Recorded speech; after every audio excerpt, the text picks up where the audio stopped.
You didn't think we were done talking about Derrick White, did you? We're going to talk about his fit with Marcus Smart and a whole lot more with Tom Westerholm coming up right now on the Locked On Celtics podcast. Be ever ready. Recognize the city of champs. Boston, baby, we do what you can't. Locked on number 18, Tatum and Brown, J-team. Step back, we gon' wet that and slay teams. Of course, the Celtics, who else could it be? Screaming like KG with the Larry O.B.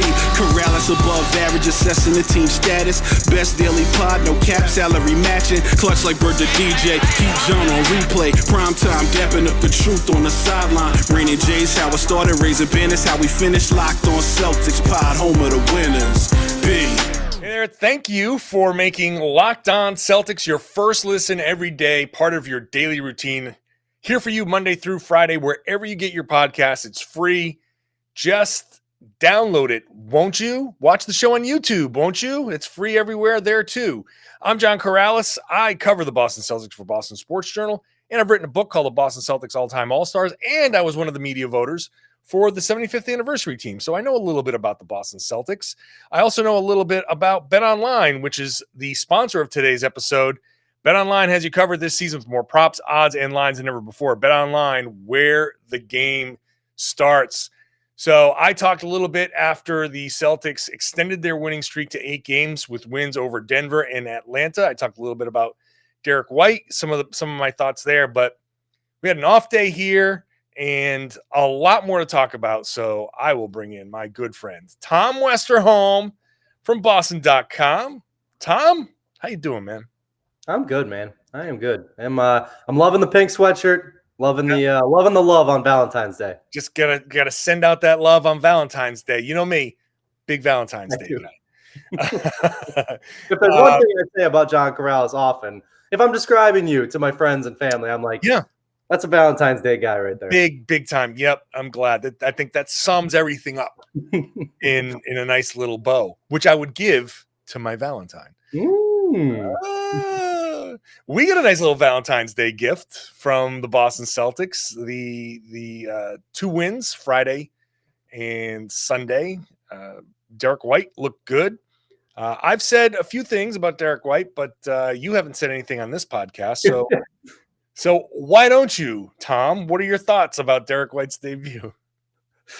Well, I think it went roughly as the Celtics would have hoped, right? Like that was, it's not like he came in and was like, tearing everything like to shreds. It's not like he came in and scored like 35 points. I was like, oh my gosh, it's this revelation guy.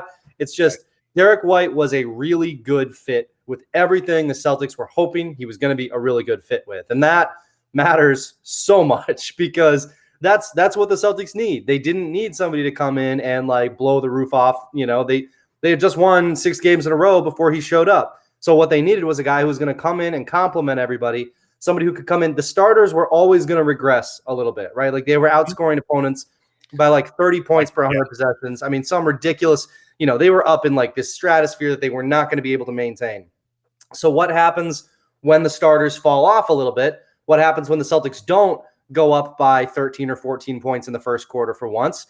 The answer is now they have another guy off the bench who you can really rely on to do a lot of things. And I think that's what Derrick White is. We'll get into a bunch of stuff about, I'm sure, on-court things. But I think just in general, having that extra reliable guy, that guy who, who distributes, who defends, who makes some open threes, who just kind of, gives you a little bit here and there, drives closeouts, all that kind of stuff. You tweeted out that lob that he had to Rob Williams, where ridiculous. It was a pretty nice pass. I mean, he did put it a little bit behind Rob, but we all know how little that matters. Rob Williams. So, he's a great fit. I think that's a really, really nice pickup, and like the first couple of games were just about perfect because not for nothing. If he did come out and score 25 in his debut, you'd be like, well, he's not always going to be like this. So who does Celtics really have? But when he scores 14 points and goes 4 for 14 and still has a clearly positive impact, to me, that's pretty big. Yeah, no, that's a great point because that's kind of right. This is who he is. He came in and he was who he was, and he impacted a lot of positive plays there. Watching some of that stuff again from the Atlanta game, especially like him running pick and roll, but in the beauty of him running pick and roll, what they're doing is they're using him as the screener.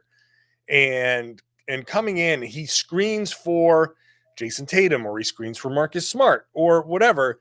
He now can immediately roll, and you now have a distributor catching the ball in the middle of the defense. You run a pick and roll with him and Jayson Tatum.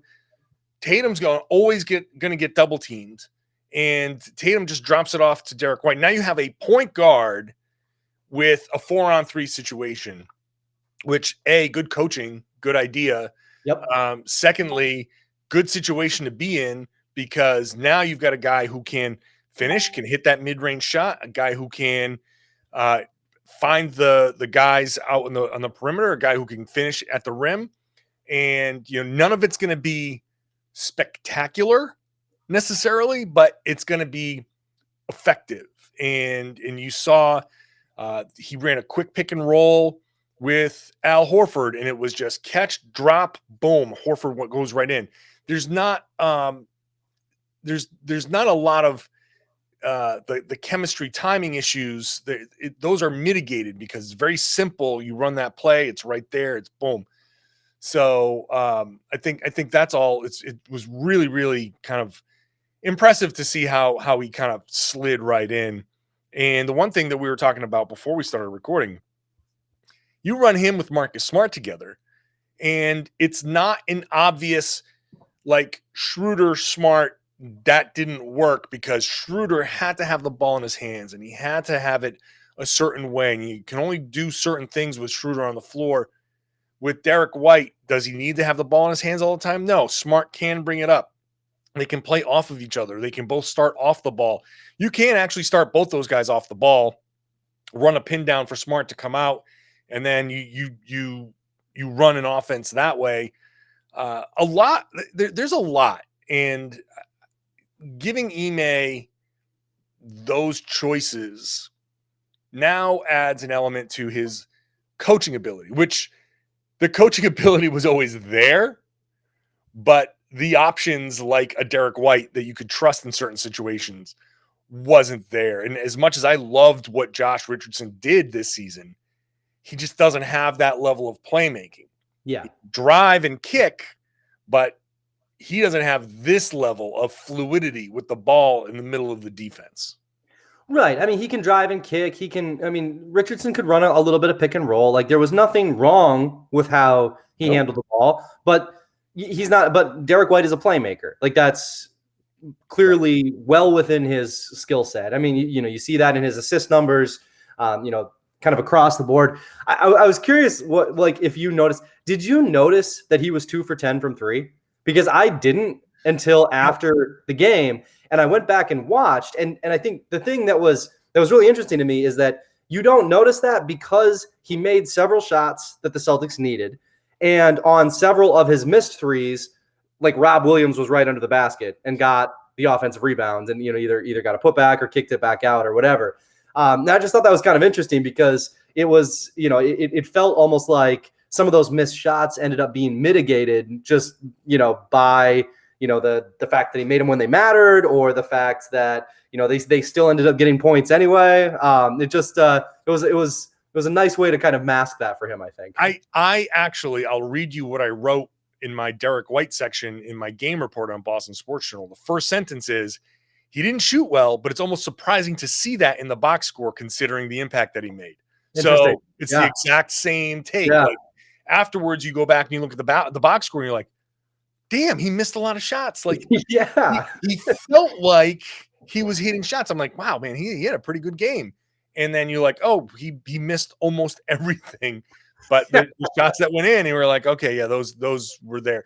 Rewatching the game armed with that information, I do think that there were a couple of opportunities there where maybe he had a little bit of a quick trigger.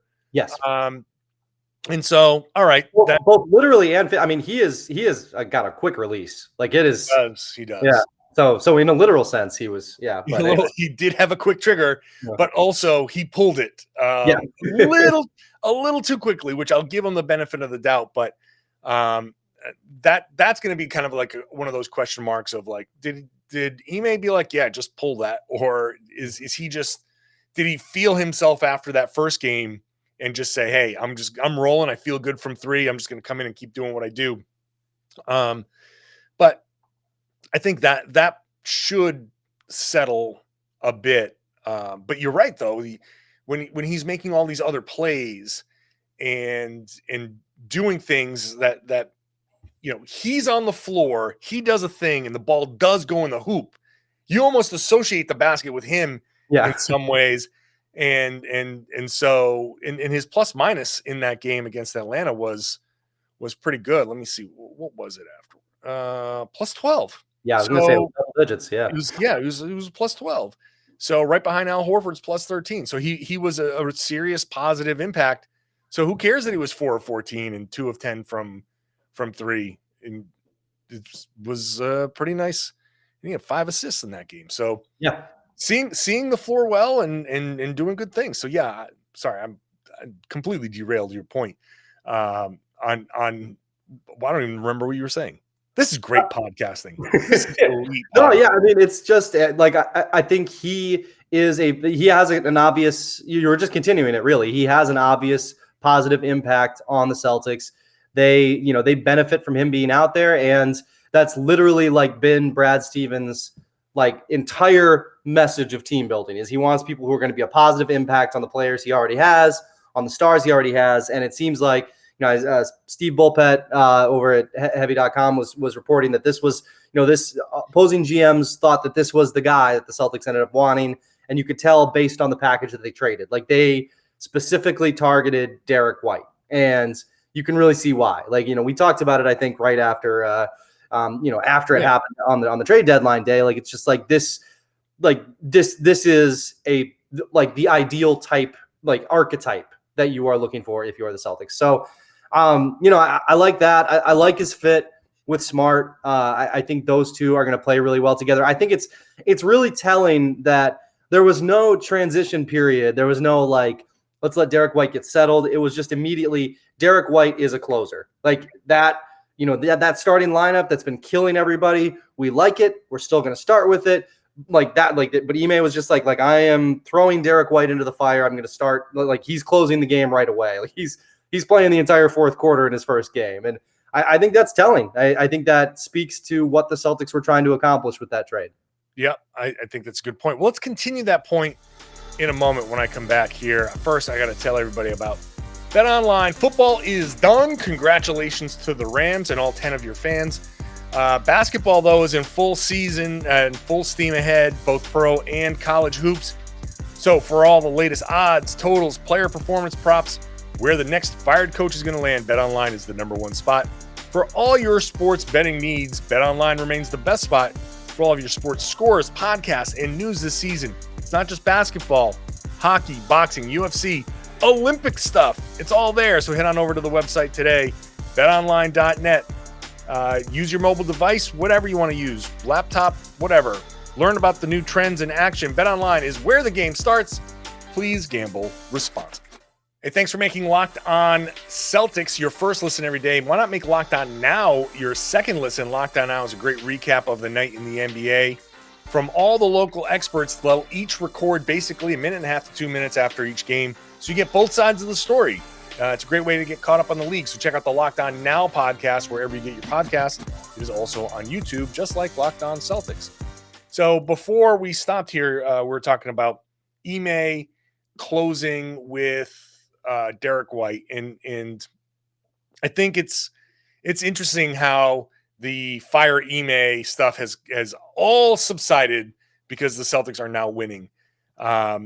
And all Ime had to do, the only coaching he had to do is make everybody healthy again. But trusting in Derrick White down the stretch, I mean, you don't normally trade a guy and put him in that closing lineup. In fact, I was watching some of the Spurs game before we started. Let me pull up that box score real quick, because right now it's the fourth quarter of that game, and I don't see Josh Richardson has not played. Now, it's not a surprise that Romeo hasn't played, but Josh Richardson, I mean, they're cleared. Yeah. They're ready to play. Josh has played most of this season, all of the season so far, under Ime Udoka, who does a lot of. One of the selling points with Derrick is, hey, he comes from the Spurs. They use a lot of similar language. They should be able to pick things up right away. And Josh goes over to San Antonio, and it's like, yeah, we got other things going on, so you're gonna have to sit and watch. So it's not usual that Derrick White comes in, fresh off the plane. It's like, you're playing the last 17 minutes of this game and you're getting crunch time minutes. So I think, Tom, that this speaks to the search that Ime has had all season long for just a lineup that he trusts and guys that he can go to on a consistent basis. And this lineup makes such perfect sense for that. The White, Smart, Jaylen, Tatum, Rob lineup just makes perfect sense for that, because like every single guy in that lineup you can trust to really play defense, to move the ball, to switch, to do all the things that Ime Udoka wants his teams to do. Every single guy in that lineup is just tailor made for that. And like the bench guys still fit, like your Grant Williams, like he can still come in and do things, and Horford can still start and all of these things. But that group really is just, this fluid, mobile group that, I mean, it's got to be so frustrating and so difficult to try to score on that collection of guys, because, they're all able to poke it away from you. They're all able to jump passing lanes. They can all read defenses. And, and then, yeah, if you do, solve every equation for why and get to the rim, you still have to deal with Rob Williams or Derrick White, who is one of the best shot blocking guards in the league. That's right. So, good luck, man. Like, and I mean, I wrote on Boston.com today, I wrote about just like reasons why, I think people should take the Celtics, seriously. I think there's a bunch of reasons why you should take them seriously at this point. And it all starts with the defense, right? Like, the old axiom, defense wins championships, which is exactly why the Celtics and Cavaliers are going to be playing in the Eastern Conference Finals. But I do think that there are, more realistic reasons like to take them seriously. And, there is sort of this like inflection point now for the Celtics, right? They have this ability, they have this like narrative that they can flip. They were, wiped out by COVID before and injuries. And as soon as the whole starting lineup came back in, that was the inflection point that was able to flip. And then there was a second inflection point. It wasn't just the correction to, hey, we should, the Celtics should be this like kind of mid-tier playoff team. They also added a real rotation player, a potential starter. They had this second inflection point that I think could carry them up even another level. Because I do think that like narrative matters to the players, even if it's just like a mental thing, right? Like there is sort of this like this new page. The Celtics were able to turn a page because their whole roster was healthy. Then they were able to turn a second page because they added a guy who is going to be closing games for them.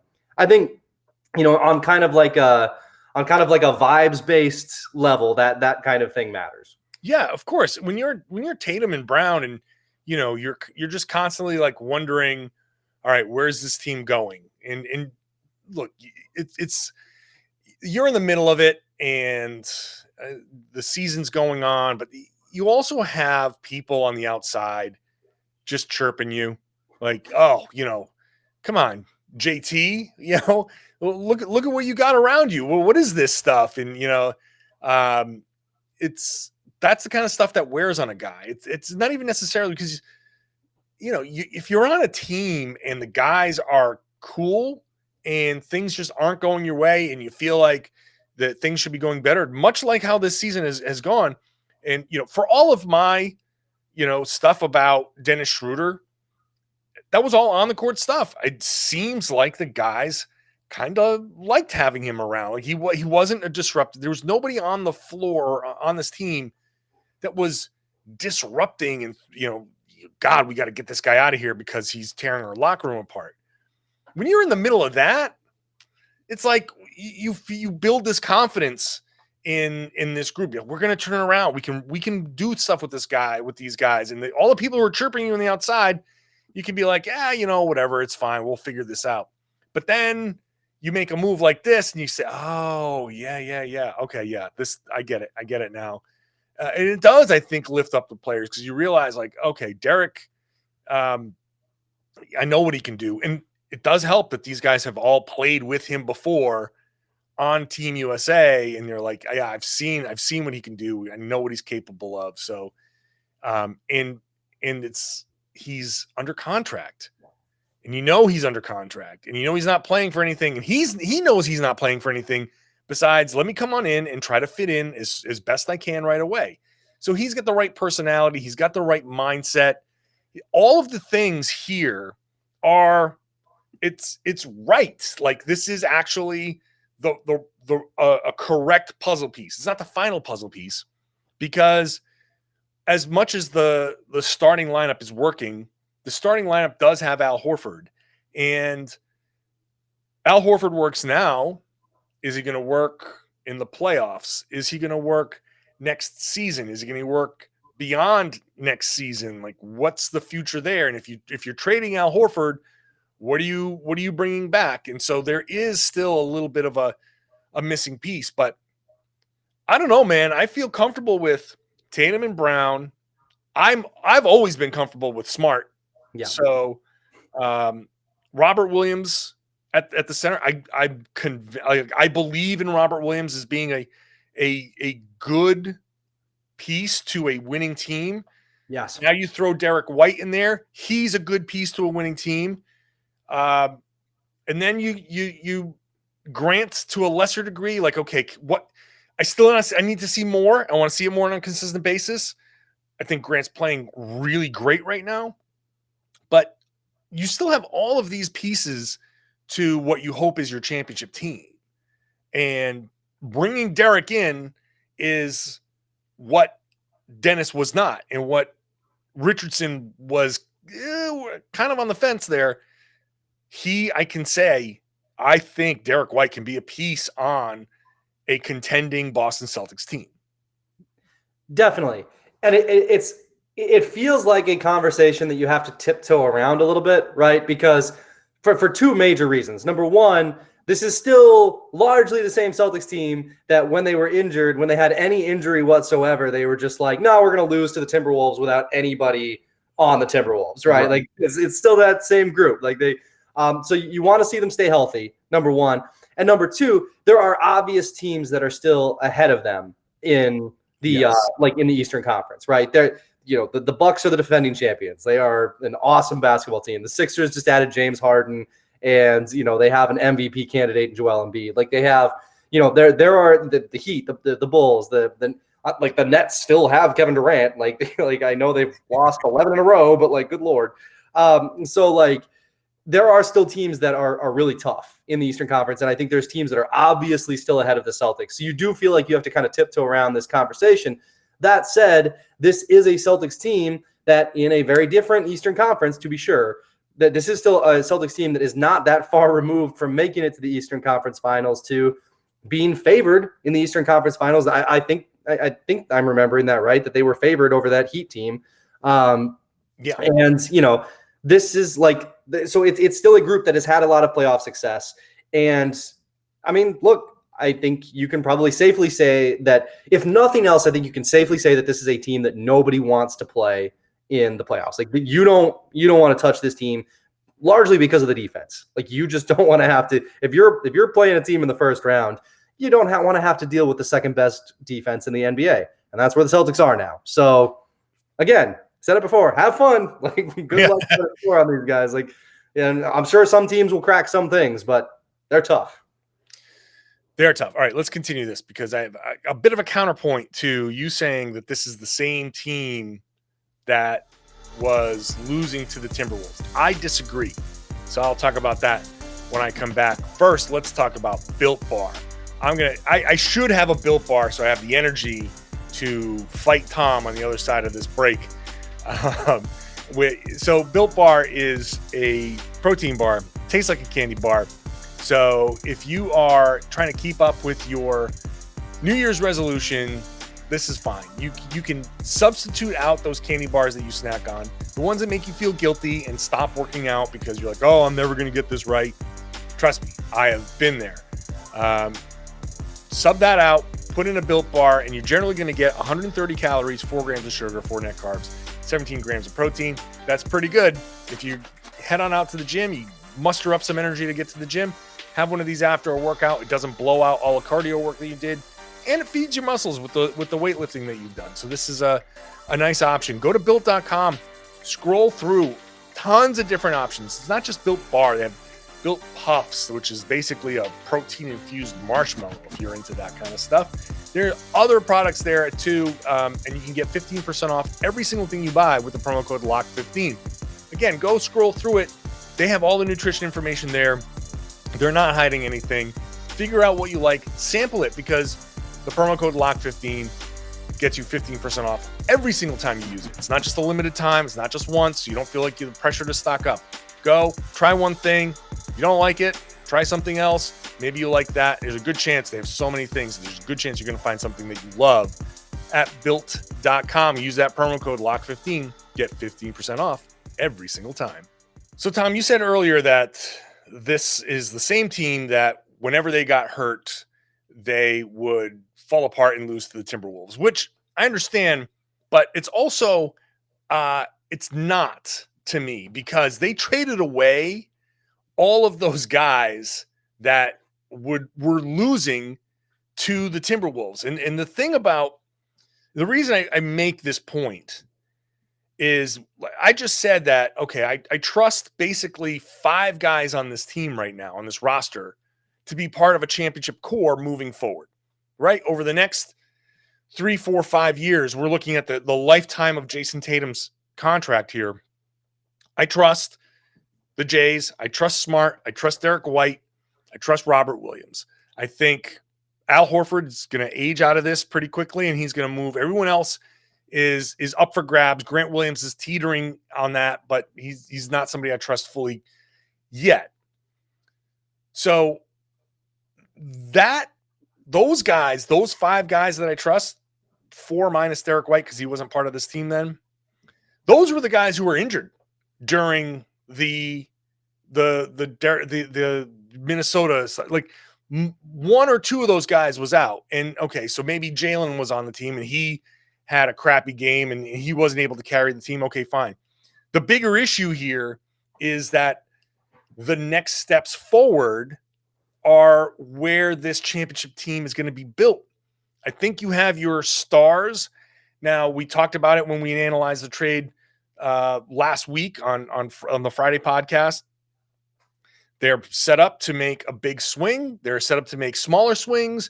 They're set up to do a bunch of different things here with their remaining assets. And that depth is where this core is going to be built. I brought up that Phoenix Suns team, and you can go to the Miami team. It's about the right pieces that fit. If there are 5 guys that I trust, that means there are still 3 or 4 that need to plug in.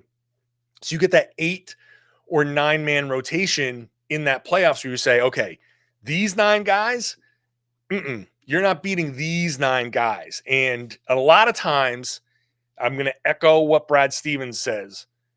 It's those guys that enhance the main guys.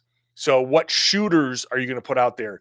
Who's your stretch 4 going to be? Does Grant Williams rise to that? Or do you go get a stretch 4 to play next to your starting, the other 4 starters, whoever they may end up being in that stretch? It's those guys. And so that's why I pushed back on that comment that you made before, because when the Celtics are actual contenders, it won't be the guys that are left over from that team that were the ones that were blowing those leads. It was the guys who have been traded away because you needed to play Romeo, and you needed to play Cantor, and you needed to play these other guys. Like most of those guys are gone, and we'll see if Nesmith can do anything or Pritchard could do anything or what. But it's the rest of those guys that the team has to find.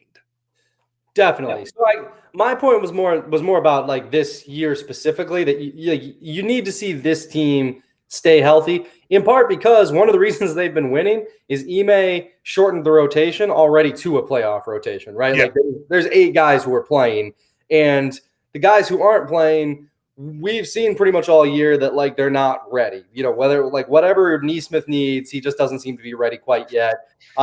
Pritchard, like he hasn't like really done much at any point this year. I mean, like he was the one guy who against the Hawks, I think he was like 0 for 3 or something like that. Like these guys, if those guys are put into a bigger role because of injuries, I think this year's team specifically could struggle. So yeah, that's 100% true. Yeah, so I think for this year's team, you really need to see them stay healthy. And I think when you're talking about contention this season, I mean, I know there's talk floating about this year's team and like where they could go and how far they could go. I think so much of that just depends on like how healthy they can stay, because they have a pretty good squad, and they're a squad that nobody wants to see. But I think they need every single player to be pretty healthy, with maybe the exception of like their bigs, because they just brought in Daniel Tice, and I'm not sure where Tice is going to play at this point. So right. Like, that might be the one place where they actually have a little bit of depth. But aside from that, I think that all these guys are pretty crucial to their success. No, that is 100% true. Like this year's team is like they are stuck with kind of like what they have, and they'll have to go through some buyouts to fill the roster. But look, they did all of this stuff to get under the tax, and now like Harden is out of the All-Star game, and Zach LaVine might be out of the All-Star game, and okay, Jaylen Brown didn't make the first sub. He didn't make the second sub. He may not make the third, but it sure seems like it might be Siakam, huh? I feel like they might go with Siakam. Yes. Yeah. Or I don't know if they go with somebody from Miami just to kind of, but whatever. And people got a little nuts, and like if Jared Allen, got in, he deserves it. Like the guys who are being subbed, it's not like we can make the argument, but like, don't say that, oh, they hate Jaylen Brown. Like, come on. But regardless, he's close. Yes. And that's a bonus that will eat into their kind of wiggle room. Now, the minimum contracts don't really count. Like you do get dinged for every dollar that you spend, and that's how they calculate the luxury tax. But you do get reimbursed by the NBA, so you can sign whomever, and it all counts the same. And it's a very small amount, so the Celtics can still fill out their roster, but they can't exactly like go mixing and matching. They can't be like, oh, we're going to take this guy. Nope, get out of here. We're going to take this guy. Nope, that didn't work. You can't. They have to be kind of like specific about who they give the rest of these spots to. Mm-hmm. Unless the Celtics make it to the finals, in which case everybody gets bonuses and they pay the tax this year, and like that doesn't matter because when you get to the finals, owners are happy to get all that extra money from the playoff gate. But my point is that there's not a lot of help coming, and they better get that for this year's team.